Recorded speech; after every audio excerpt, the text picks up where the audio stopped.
Hello,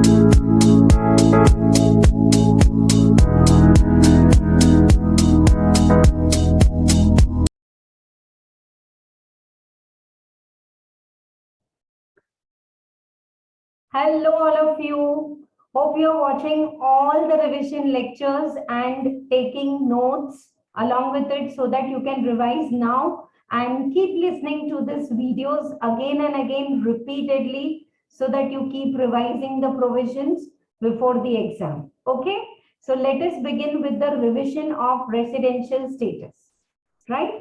I'm always giving instructions. Once again, please watch these videos on full screen with headphones and preferably in the laptop so that whatever screen sharing I'm doing, especially for sharing all my flowcharts which I give in the regular class, you can take it down. Okay, right? So we are starting with the revision of residential status. Now, residential status, this chapter actually is little taken quite leniently by students, but nowadays return of income, residential status, TDS, TCS, these are the chapters from which exclusive questions are asked. Okay, so let us revise the residential status from the beginning. Why is residential status important? This chapter is divided into two parts. Determine the residential status of a person, be it individual, HUF, firm, and all. Decide the residential status according to some conditions. Okay, everything is in section 6 and all.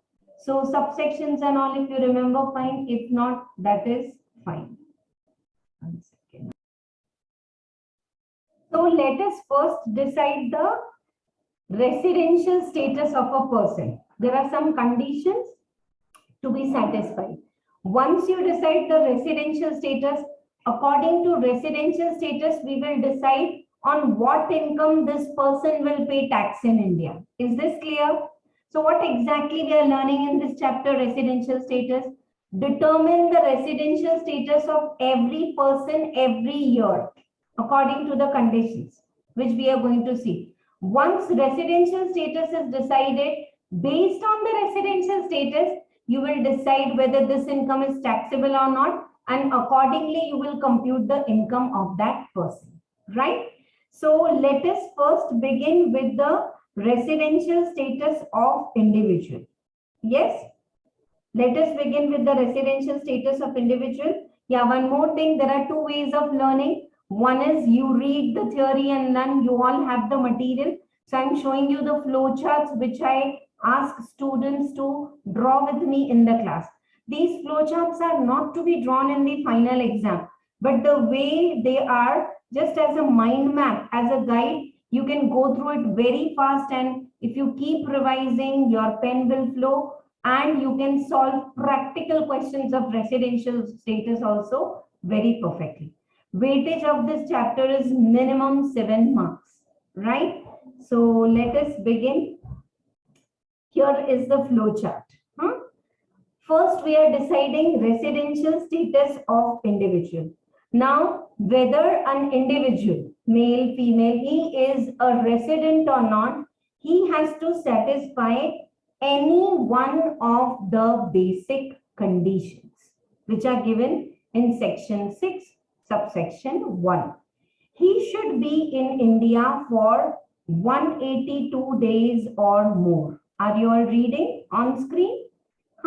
The person for whom we are looking the residential status, his presence in the financial year 21-22, he should be in India for 182 days or more, or he should be in India for 60 days or more in the previous year or the financial year, and 365 days or more in the preceding 4 years. I call it PPY, preceding 4 years.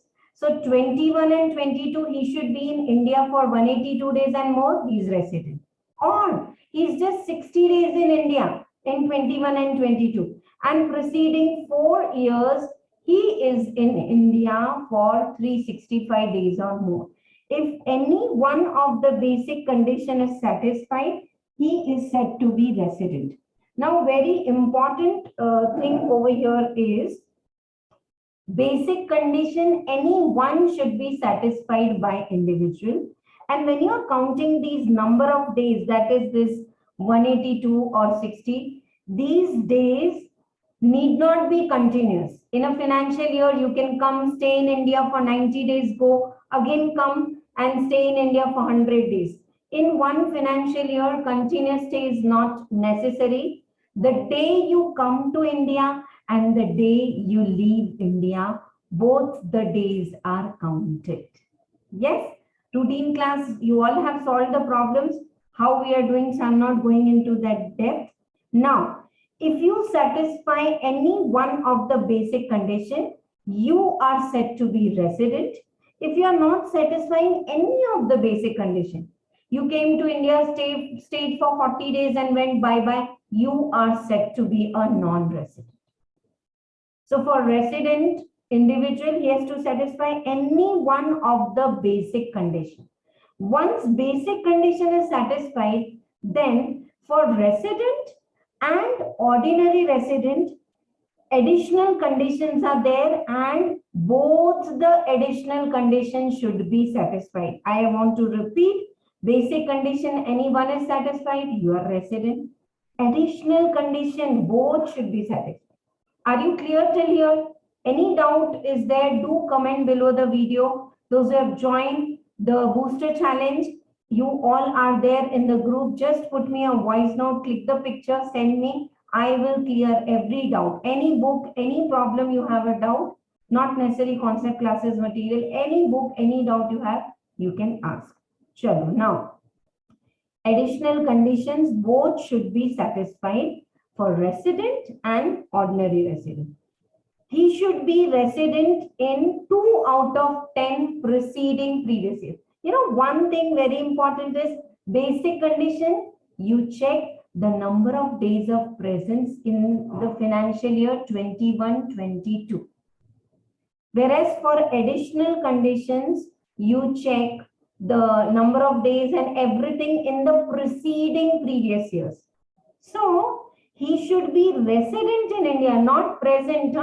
He should be resident in India in 2 out of 10 preceding previous year. Before 2021, last 10 years, any 2 years you should be resident and he should be in India for 730 days or more in the last 7 years. If he is satisfying any one basic condition, both the additional conditions, he is said to be resident and ordinary resident. If he is satisfying one of the basic condition, one additional condition or none additional condition, he is said to be resident but not ordinary resident. And if he is not satisfying any of the basic conditions, he is said to be a non-resident. Look at this flowchart. Look at this. Individual. Any one of the basic conditions satisfied, resident. None of the basic conditions satisfied, non-resident. After satisfying the basic condition, both the additional conditions should be satisfied. Then he is said to be resident and ordinary resident. Any one of the additional condition or none of the basic conditions satisfied, he is said to be resident but not ordinary resident. Clear? The day of coming and leaving in India counted, continuous stays not necessary, and true and false may repeatedly they are asking this question. Residential status has got nothing to do with the citizenship. And while counting the number of days, like 25th April you came and 30th April you left India. So 25th, 26th, 27th, 28th, 29th, 30th. 25th is also taken, 30th is also taken. So actually, if you say, ma'am, 25th to 30th, I'm in India, then 5 days, but actually it is 6 days. Yes. So here we come to an end for the basic and additional conditions. फिर से एक बार focus से recollect करो. Individual will only take time. Residential status of all the other SSCs and all are easy. And there are 2 major amendments: deemed resident concept, significance, economic presence concept, which I will revise in this. So pay attention now. Two basic conditions are there. Any one of it should be satisfied for being resident. He should be in India for 182 days or more in the financial year, or he should be in India for 60 days or more and 365 days or more in the preceding 4 years. Any one of the conditions satisfied, you are said to be resident. None satisfied, non-resident. Now, after being resident, you satisfy both the additional conditions. You are resident and ordinary resident. World income, you have to pay tax in India. Resident and ordinary resident ke liye additional conditions are, out of the 10 preceding previous years before the financial year, 10 years, any 2 years you are resident in India, and last 7 years, 730 days. This looks like buttifying and all, but I'm telling you, a super tip is 2 to 3 problems from institute material, from our material. When you solve the problem, when you calculate the days, write the condition. He is in India for 830 days in the last 7 years. He is resident in India for 2 years out of the 10 years. So he is resident. You write 2-3 problems, you will be clear. Yes, right? Now, some exceptions are there for this residential status of individual. Let us see. Exception to the rule where second basic condition is not applicable. Which one is the second basic condition? 60 days and 365 days in the 4 preceding previous years. This is not applicable. Yeah, applicable nahi hai. Where? Let us see where it is not applicable. Exception to the rule. A person of Indian origin or Indian citizen going, I hope all of you know Indian citizen means who is citizen of India, or a person of Indian means a person himself or his parents or grandparents are born in undivided India. So a person or Indian citizen going abroad for employment, then second basic condition 60 days wala is not applicable. A person, Indian citizen leaving India as a member of crew ship, then he is said to be resident only if he satisfied 182 days condition. Okay. So for all these second basic conditions, 60 days and 365 days in the last 4 years is not applicable. Second basic condition. A person leaving India and going abroad for employment purpose. A person leaving India as a member of crew and ship. Okay, when you leave as a member of crew, the day you join the ship, board the ship, you need to sign the discharge certificate, continuous discharge certificate. The day you leave the ship, you need to sign the continuous discharge certificate. And these are the dates which are considered as a member of crew. So many times you board the ship, but other procedural things are there, and you board it today and the ship leaves the port after 3 days. So the day you sign in the discharge certificate, bye-bye will be counted. The day you come in, welcome will be counted. And these many days you are out of India. So you will be said to be resident only if you are in India for 182 days or more. 182 days or more for employment, for crew. Now the googly. A person of Indian origin or Indian citizen who is staying abroad. You may be born outside India, but if your parents, grandparents are born in India, you are said to be a person of Indian origin. You are staying in Singapore. You have come to visit India. Then in second basic condition, instead of 60 days, it will become 120 days. How? I want to teach the second one. Indian citizen or a person of Indian origin who visits, who's staying abroad, visits India, he is in India for 120 days or more and 365 days or more in the fourth. This is an amendment of financial year 2020, but very important now also. Last year say add one. 120 days and more, less than 182 days, he is in India. And in the last 4 years, 365 days or more, he is in India. And his total income in India exceeds 15 lakhs. If we satisfying all the three conditions, he is said to be resident and ordinary resident. First say, you are a member of ship and crew, 60 days not applicable. Are you going abroad for employment? 60 days. ये तो दोनों clear है. Now third one. If you are an Indian citizen or you are a person of Indian origin and you are staying abroad, you come to India and stay in India for 120 days or more, your total income in India exceeds 15 lakhs, and in the preceding 4 years, you are in India for 365 days or more, you are said to be resident but not ordinary resident. What about if he is in India for 120 days and say come, and even though he's getting total income 16 lakhs, still non-resident? If your income in India exceeds 15 lakhs, you have to stay in India for 120 days or more. And what about if you stay 182 days and more? Anyhow, if you stay 182 days and more, you are coming in the grip of the first basic condition. और first basic condition के लिए total income से तो कोई मतलब नहीं है. This point is many times confusing to the students. Can we pause here and can you please pause the video, write this, I will re-explain. लिख लो. Everything you should write.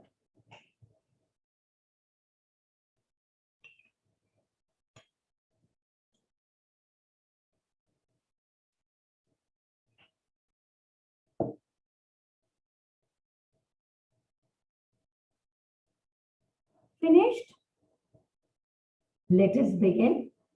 An Indian citizen or a person of Indian origin staying abroad, coming to India, staying above 120 days, having total income in India above 15 lakhs, and in the last 4 years also he is in India for 365 days and more. If all these three conditions are satisfied, he is said to be resident and ordinary resident. Ma'am, if the total income is 21 lakhs in India, but he is in India for less than 120 days, non-resident. Ma'am, total income is only 5 lakhs, but he is in India for 182 days. 182 days and more, you are caught up in the first basic condition. And first basic condition में total income से कोई लेना देना नहीं है. First basic condition says 182 days or more you are in India, you are said to be resident. Or second basic condition, these are the things. Okay. Still, if you have a doubt, message me. I will clear it. So, residential status of individual is clear to all of you.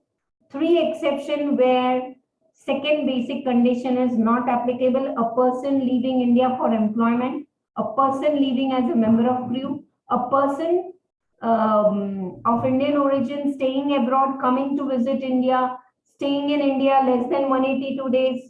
Less than 120 days, non-resident. 120 to 180 days, resident and ordinary resident. Resident but not ordinary resident. I'm really sorry. Resident but not ordinary resident. If he satisfied all the 3 conditions. He's of Indian origin, stays abroad, comes to India. In the financial year, he stays in India between 120 to 182 days. Last 4 years, 365 days and more, and his total income in India is above 15 lakhs. Nice and clear. And more than 182 days or more, he is in India. So, for routine, he will satisfy the first basic condition. Yeah. While solving the problems, many times students are confused between the word called received and remittance. I literally say this in my regular class, though I don't know, my speed is low, I think, for the revision, but इससे ऐसे भाग नहीं सकते. So, this is like teaching you all English, dear students.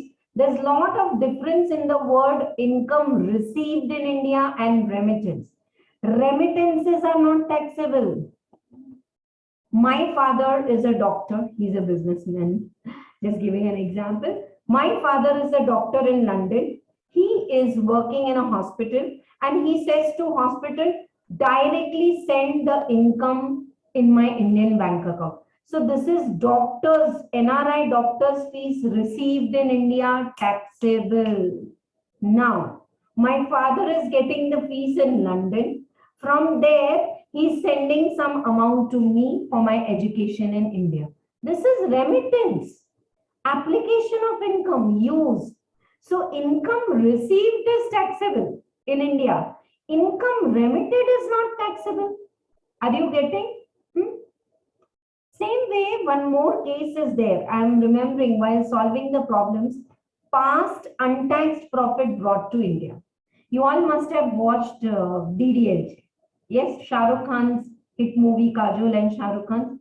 Amrish Puri has earned lot of income in London. He was for years in London. This is an example I'm just giving.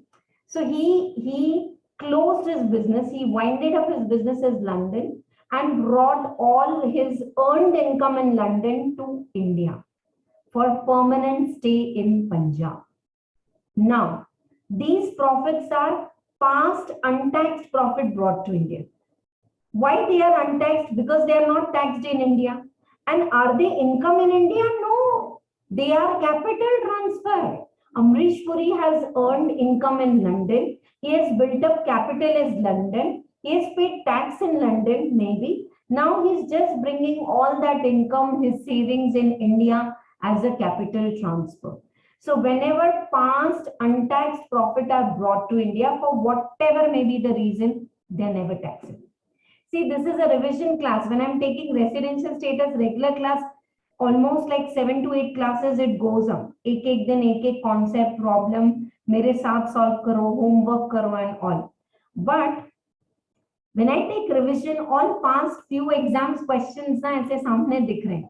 So these are the pitfalls. Am I clear, dear students? What the first one? Income received in India is taxable. Remittance is not taxable. And second one is a past untaxed profit, if it is brought in India, it's not taxable for anyone. Resident, non-resident, ordinary, वो किसी के लिए भी taxable नहीं है because it's a capital transfer.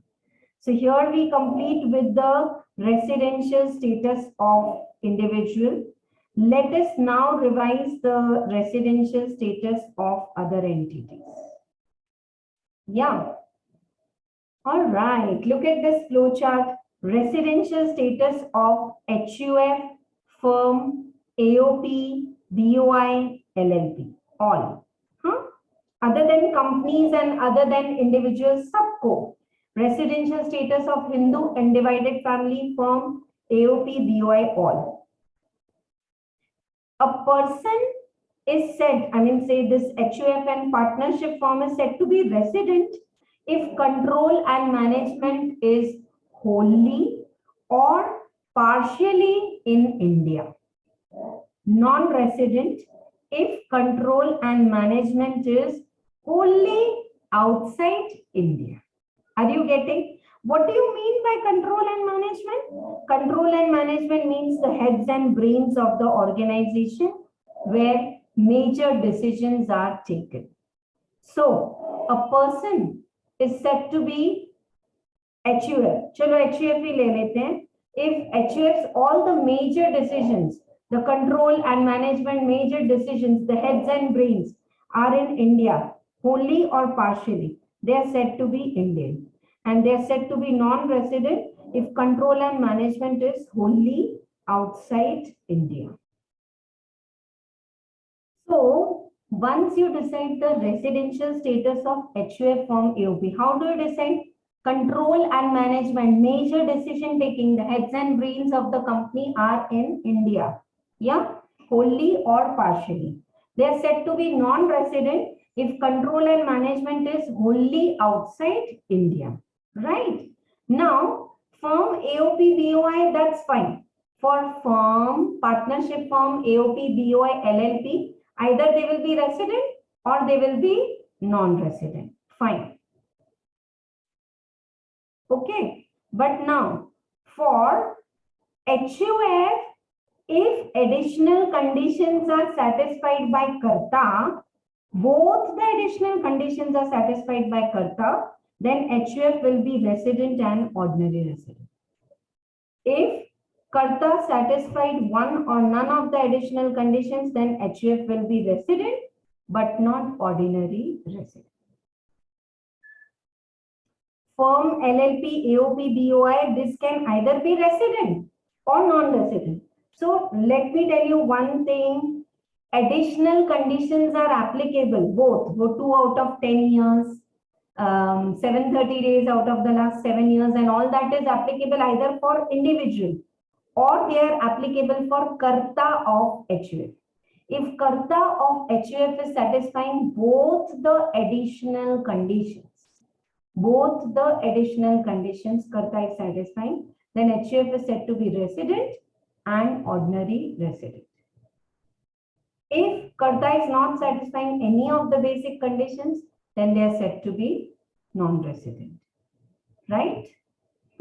So I hope residential status of firm, LLP, OP, BOI, there be resident and control and management only or even partially in India, partially outside, then also it will be resident. HUF partially control in India, resident, but additional conditions both have to be satisfied by the Karta. So let us now see the residential status of company. Yeah, you want to revise this? Check. I hope this is all clear. See this additional conditions to है ना दोनों 2 out of 10 years, 730 days out of last 7 years. These are to be satisfied by Karta of HUF. Now let us see the residential status of a company. Indian company is always said to be resident. Why? It is registered under Companies Act 2013. Indian company is always said to be resident. Yes. Now foreign company. Foreign company is said to be resident only if POEM is in India. What is POEM? Place of effective management. Foreign company is registered outside India. But if the control and management of the foreign company is 100% from India, then only foreign company is said to be resident. Clear? What is the full form of POEM? Place of effective management. Indian company is always resident. Foreign company is resident in India if POEM is in India. If POEM is outside India, it will be non-resident. Clear to all of you? So here we complete with the residential status conditions. In exam, you have to write the basic conditions, the additional conditions if it is a full-fledged question. If it is MCQ or small question, you can calculate and write the answer. Are you clear now what is the residential status of individual, of HUF, of firm, LLP, AOP, BOI, and of company? This is the grouping. Now, based on the residential status, we will decide which income is taxable in India. For that, we have a table, right? Like, for example, if you're resident and ordinary resident, the world income is taxable. Of course, you get relief and all in section 90 and all, but the world income is taxable. And if you're non-resident, whatever you get in India is taxable. So now I'm sharing with you one very important table for the residential status, which will help us to decide how you're going to tax. And in exam, if they give you triple column, then do particulars, resident and ordinary resident, but ऐसे 3 columns बनाओ और tax करो. And here we begin with the table. Yeah, for all the SSCs, this is applicable. Now look at this table. We will see first left to right. Income received in India. Income received in India, whether accrued in India or elsewhere, yes, all 3 will pay tax. Whether you are resident and ordinary, pehle to residential status decide kar lo. Once it is decided, then if income is received in India, it is taxable for all, irrespective of whether it is accrued in Burma or China or any. Income deemed to be received. What is deemed to be received? Section 7 hai, ye raha section 7. We will abhi niche karenge. But if it is deemed to be received, means the best example I can give is TDS. This is your salary, 10 rupees, take. Then 1 rupee TDS I am deducting and paying to government. I am giving you 9. So 9 rupees is income received in India. 1 rupee TDS I have deducted, that is also deemed to be received in India, no? So income received in India, deemed to be received. Income accrued in India. Best example is income accrued in India, which is generating in India, whether received in India or not. And income deemed to accrue. Deemed to accrue, section 9, I can give you a nice example. A person is staying in Sri Lanka. He is selling a property to someone staying in France, but then that property is in India. Property India mein. Who is the seller? Sri Lankan. Who is the buyer? France person. But where is the property located? In India, Vizag. So will they have to pay tax in India? Yes. Why? Because income is deemed to accrue or arise in India. Are you all clear with this? Income received in India, taxable for all. Deemed to be received? Yes. It's not actually received. I'm paying you salary 100. I'm putting 12 rupees in your PF. You're not receiving this PF, but it is deemed to be received, no? Ye lo, 100 is your salary. Take 12 rupees is your provident fund. Listen, PF I'm taking back and putting in the PF account on your behalf.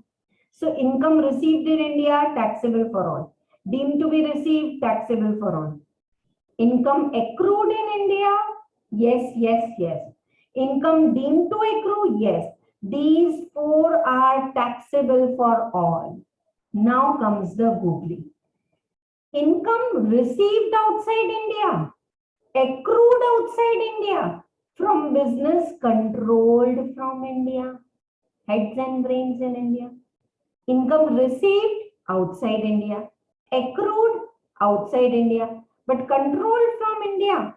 Then it is taxable for resident and ordinary resident, resident but not ordinary resident, no for non-resident. So this is an exception. Yes, yes, no. Received outside India, accrued outside India, controlled from India, these two will pay the tax. Now, income earned and received outside India, business set up outside India, source outside India, controlled outside India, all outside India. Still here, yes, no, no. Can I say now vertically, dear students, if you are resident and ordinary resident, you have to pay tax on the world income. You will get relief if you have already paid tax in Switzerland and all. That is in final you will study. But at inter-level, yes, yes, yes, yes, yes. Received in India, deemed to receive. Accrued, deemed to accrue. Controlled from India, but business outside India, everything outside India still, because you are resident and ordinary. Now take the case of non-resident. Non-resident is saying, if I have business connection, if I am earning in India, received in India, deemed to be received, accrued, deemed to bas, tab bhi taxable hoga. Done? Right. Resident, but not ordinary resident. Only exception is this. If you want, you can also make boxes like this. This is one box, this is another, and this. Resident but ordinary resident, received, deemed to be received, accrued, deemed. Usko chhod ke business accruing outside India, income received outside India, business controlled from India. Check the table, and if you have any doubt, ask me. Pucho.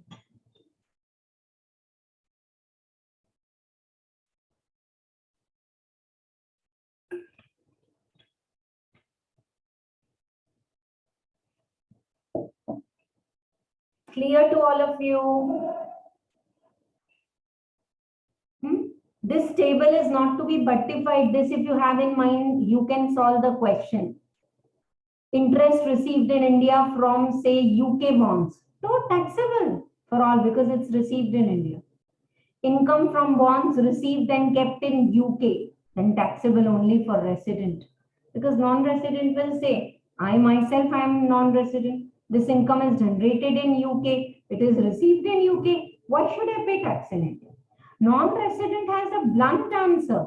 Income which has got connection in India, received, into received, accrued in, bas wo hi tax hoga. Clear to all of you?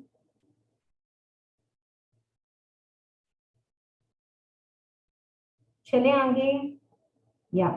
Now, what is income deemed to be received? It's assumed to be received. I told you, like PF and all. Your section 68, 69, illegal income. You have earned and spent, and when there is rate, they'll say this is your deemed to be income. Yeah, though you have gone for a world trip, but paise kahan se aaye? You have done lavish wedding of your daughter. Where did you get? So though you have spent, it's all your deemed to be income. And income accrues and arises in India. If there's a business connection in India, we'll check that now. If the property or source is situated in India, as I told you, capital gain. A person from Burma, Sri Lanka selling a property to someone in France, Russia, and the property is in India. Income from transfer of capital asset, any income which falls under salary and earned in India. You know, even if you were employed in India, now you're staying outside India, but if pension is received from India, if the salary is paid by government of India, it is taxable in India, deemed to accrue or arise in India. You're working with Indian government, but now you are settled in Kazakhstan. वहाँ जाके आप settle हो. But government of India is paying, you know, salary, pension, taxable. Yeah. Perquisites and allowances paid by government of India outside India, you know, to those embassies and all, they are exempt under section 10, subsection 7. आएगा आपको कल. Yeah. Income deemed to accrue में, we will check all this in detail now. Dividend paid by Indian company, always accrued in India. Where is Indian company registered? India. Where will be the AGM? India. Dividend कहाँ declare होगा? India. So it has to be taxable. Even if NRI has purchased the shares of Indian company, because the dividend is from Indian company, you have to pay some tax in India. Interest payable outside India, if money is borrowed and used for the purpose of business or profession carried on in India. Interest is payable outside India. This I will explain, I think, with the flowchart. Interest and royalty. Interest, royalty, fees for technical service. These are beautiful examples. Listen, I'll tell you the gist of 7, 8, 9. Listen. Interest paid outside India, royalty, technical fees, you know, like in the Hyderabad Hussain Sagar Lake, that statue got, while erecting the Buddha statue, it got sunk. So we call foreign technical person. They brought their cranes and all and help us get it fitted back. So we are paying to the foreign company. Yeah. Interest is paid. We pay interest outside India for loan taken from a foreign party. We pay royalty outside India. We pay fees. But are these services used in India? Then the foreign non-resident, whoever it may be, individual or company, will have to pay tax in India. Very simple it is. 1 minute. I'll explain it with the help of an example also, and I have given the flowchart also here. But before we continue, listen to this. Dekho. You are resident. You are borrowing money from outside India. So you have to pay interest. You have to pay salary outside India. You have to pay royalty outside India. You have to pay technical services outside India, and you are resident paying all this to a non-resident. Are these all services for purposes India? Are you paying technical services for your factory in India? Are you paying interest on loan and the loan is used in India? Are you paying salary to an employee or non-resident outside India but for services in India? Taxable in India. Non-resident has got a purpose in India, taxable in India. Now, resident ka to ho gaya. Suppose you are a non-resident. Non-resident is paying salary, interest, royalty, fees for technical services to another non-resident or to a resident for purpose in India, taxable in India. Are you getting? Non-resident is paying, say, royalty or fees for technical services in India for some of their case in India. Will they have to pay tax in India? Answer is yes. Followed? So still not clear. I have shown you. Now I am reading from the flowchart and I'll share the word notes also. Ye dekho. In my running class, I have given it like this. See, if salary, interest, royalty and all is paid by Government of India, it is deemed to accrue and arise in India because paid by Government of India, very well taxable in India. Now, exception. Perquisites and allowances paid by, please mark it, very, very important for true and false, MCQs, fill in the blanks, whatever exam you are writing, CA or CMA. Perquisites and allowances paid by Government of India outside India are exempt under section 10(7). But salary, interest and all paid by Government of India, they are all deemed to accrue or arise in. So, you know, when Government of India pays salary to embassies in Pakistan and in Russia and all these countries, we have embassies. So they stay there. But because it is paid by Government of India, it is taxable in India. Now, Government of India ko side mein rakh do. Salary, royalty, interest, technical fees paid by resident to non-resident outside India, but for the project in India, taxable. For project outside India, not taxable. I am resident. I am paying technical services to a non-resident for my project in Thailand. Not taxable. Thailand wala India mein kyun tax pay karega? Not taxable. Resident paying any of these incomes to non-resident for project or purpose in India, taxable in India. Purpose outside India, not taxable. Salary, royalty, interest, fees, technical services paid by non-resident to resident or other non-resident. Again, for services or project in India, taxable. For services outside India, not taxable. Okay, once again, we will revise this part of taxability. Look at the screen. What I was revising, no? And then the last two more amendments are there. So stay connected till the end. It takes, you know, dear students, lot of effort to make these kind of the videos. Normal class is easy. I'm working, I'm problem with you, I'm sitting, you are doing, we are discussing homeworks. So I hope these are helpful to you. And if really yes, then at least promise me you will share this video with at least 5 of your friends who want crystal clear knowledge for residential status. And below the description box, we have link of joining the WhatsApp and Telegram group for all the updates, amendments, PDF, material, and other motivation. Yeah. And look into this playlist. There are other videos also. There are 4 videos already prepared for the text amendment, and these are the revision videos. Okay, right. See, look at this. Income from salary payable by Government of India outside India taxable for all, except allowance and perquisites which are exempt. Dividend paid by Indian company taxable for all. Now interest. Interest is deemed to accrue or arise in India if it is payable by Government of India. So it is taxable.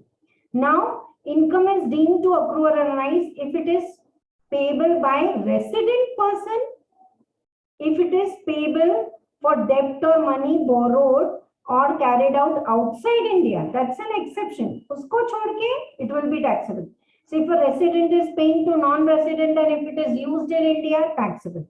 Third, non-resident when it is payable in respect of debt accrued or borrowed and used for the purpose of business or profession carried out in India, except interest or money borrowed by non-resident for any purpose in India other than business or profession will not be deemed to accrue or arise in India. So resident paying money to non-resident for business connection or purpose in India, taxable. Non-resident paying to resident for purpose of business or profession in India, taxable. Same is for royalty. Royalty paid by Government of India, deemed to accrue or arise. Royalty paid by person resident in India, to non-resident taxable except if it is for services carried outside India. Non-resident, so same for technical fees. Capital asset and all is the very clear. Problems we are not solving. Now I'm going towards two most important amendments which are to be covered here. Okay, let us go from the beginning. If you have any doubt, you can ask. Residential status of citizen and this third exception 120 days and 365 days in 4 years and income in India exceeds 50 is a clear, I hope. Resident and ordinary resident additional conditions सब clear है, ठीक है? Right, yeah. Very important amendment now I'm discussing. Concept of deemed resident. Actually, you are not resident, but we are assuming you are a deemed resident under section 6, subsection 1A. An individual being an Indian citizen, having total income other than income from foreign sources exceeding 15 lakhs, means you are having total income in India above 15 lakhs and you are Indian citizen. Yeah, he is not liable to pay tax in any other country through his domicile or residence or anything. However, this provision will not be applicable in case of individual who is resident in India in normal course. Then no problem. Deemed resident is always said to be resident and ordinary resident. No need to check additional conditions. No need to check. Now I'll tell you what is the reason. Okay, listen. There are people who are having more than 15 lakhs income in India, but they are escaping residential status. So we are asking you, are you having more than 15 lakhs income in India? Yes. Are you an Indian citizen? Yes. You're not paying tax anywhere else in the world? Yes. Then pay tax in India. You're not paying tax anywhere else. And in India, you are having income above 15 lakhs. Then pay the tax in India. No, better. Followed or not? An individual. This deemed resident concept is applicable only for Indian who is Indian citizen. He is having income in India above 15 lakhs and he is not liable to pay tax in any other country. Then you are said to be resident but not ordinary resident and pay the tax in India. Is this clear to all of you?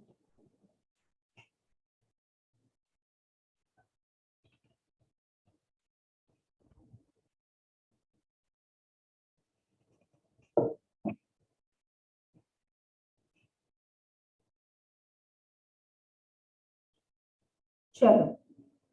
Residential status has got nothing to do with citizenship. Official tours are permitted. Residential status of firm, company, all is clear to you. Right. Yes. Now, sometimes what happens, last concept now, business connection also maybe, there's an amendment. The concept added, this is from this financial year 21-22. Significance economic presence. Significant economic presence of non-resident in India. Okay. It shall also constitute business connection and they have to pay. I'm going to take business connection also. But how do you have significant economic presence, SEP, in India? Now, when there was lockdown last 2 years, we have the teaching, the knowledge, this industry has gone global. Sitting in Hyderabad, I am taking coaching from Trinity Institute of London, music coaching, and I'm writing exam. So is Trinity Institute coming to India? No. Are they having any agent in India? No. Are they present in India? No. Are they receiving income in India? No. I'm paying income in dollars to them. But are they earning huge through India? Same, for example, all the online coachings were taken through Zoom. Did Zoom is from USA. Do they came to India? No. Are they having any agent in India? No. Are they having any direct business connection? No. But are they having huge subscribers in India? So many times only through internet, we have access through so many foreign games, foreign softwares, and foreign people are earning through Indian, only through Indian IPA, like Internet Protocol Address is from India, but they are earning in lakhs. All this is online. Say, for example, a female singer is there, Vidya Vox. She's from USA. She's doing show in USA. Yes. You are watching the show online. Yes. You are buying the ticket online. Yes. Are you paying in dollars? Yes. She is saying, मेरा तो कोई connection नहीं है. I तो didn't receive any income in India. I don't have an agent in India. I have never come to visit India. But is she earning huge through Indian portal? Answer is yes. From this financial year, if they fit into the criteria of significant economic presence, they have to pay tax in India. Let us see what is this concept. Significant economic presence of non-resident in India shall constitute business connection if, in respect of any goods or services or property carried out by non-resident with any person in India, including the provisions of download of data or software in India. आपको समझ में आ रहा है? Are you getting? In respect of any goods or services or property carried out by non-resident with any person in India, including download of data or software, if aggregate payment arising from such transactions or all the transactions in the financial year exceeds 2 crore. If these foreign entities, companies, people are getting more than 2 crore payment from India, they need to pay tax. How they are going to pay tax and all, yet clarity is not there, but they have to pay tax. Systematic and continuous soliciting of business activities or engaging in interaction with users in India. Like in YouTube, we have subscribers, so many games and all, we have users. So if you have number of users, at least 3 lakhs from India, or if you are getting payment 2 crore and above from India, okay, right? Then above transactions or activities shall constitute significant economic presence in India, whether or not aggregate for such transactions is entered in India. They have not entered any agreement with India. Non-resident doesn't have a place of business in India. Non-resident doesn't come to India. Still, through significant economic presence, they have to pay tax in India. Yes.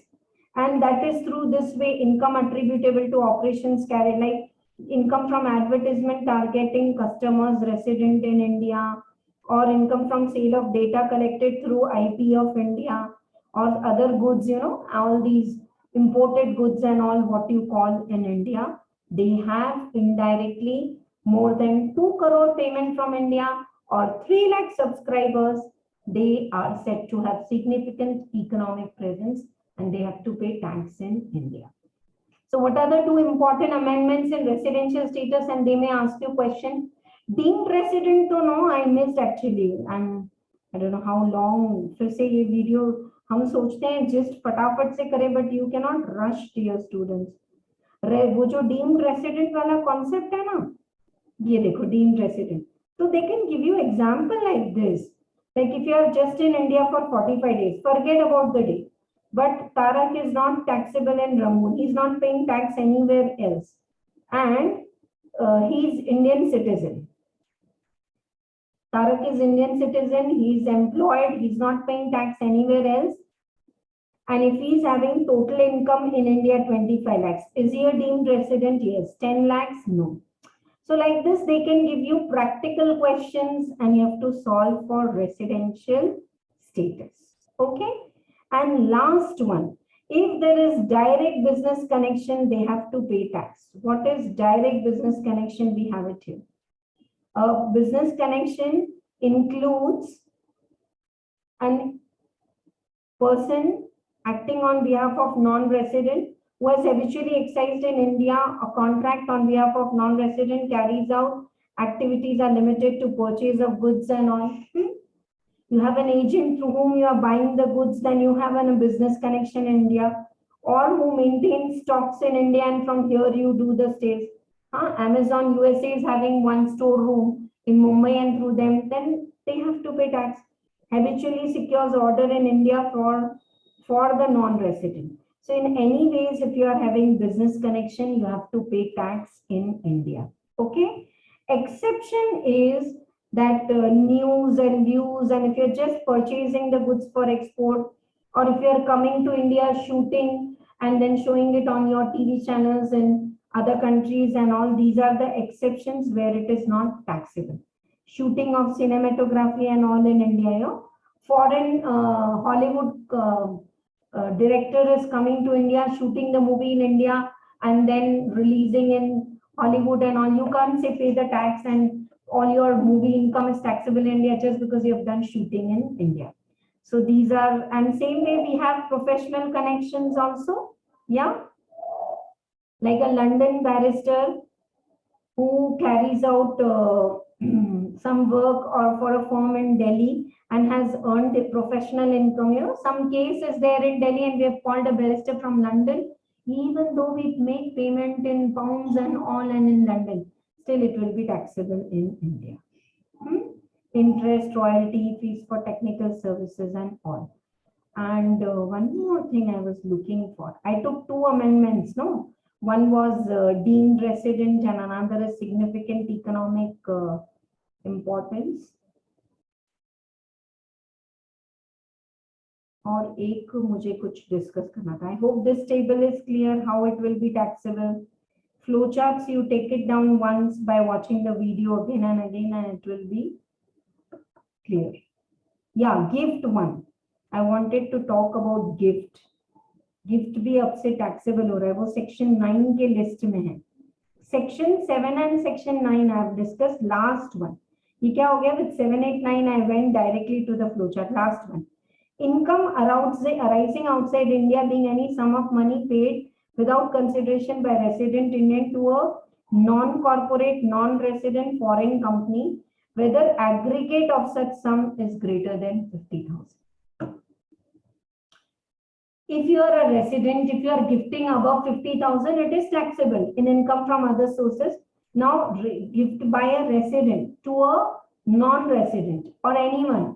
Maybe the gift is outside India, but if it exceeds 50,000, that non-resident ke liye whatever gift is received is taxable here because they have received it from resident. Tried my best to justify this revision. Do comment below if you feel that deemed resident concept or significance in all is clear or not, and the flow charts are helpful or not. We'll make sure if in some way I can compile all flow charts in a photograph way and can send you all in our Telegram and WhatsApp group. You can take it down. For once, I know it will take time, but then if you have this with you, it will be very helpful to revise one day before exam. And so many times you are traveling, you're standing in queue in your colleges for your vivas, blah, blah. Just put headphones and listen to this revision lectures and utilize your time. Of course, you all have taken good coaching and wish you very all the best. Those who are going to write residential status exam day after tomorrow. With this revision lecture, revise everything what is taught to you in the regular class. If you have any doubts, send me. And your slab rate papers, we will correct and give you, and we will soon discuss it through a Zoom meet also, right? Any other queries are there, you can comment below the video. Thank you so much for watching the video till end. All the best to all of you. Bye-bye.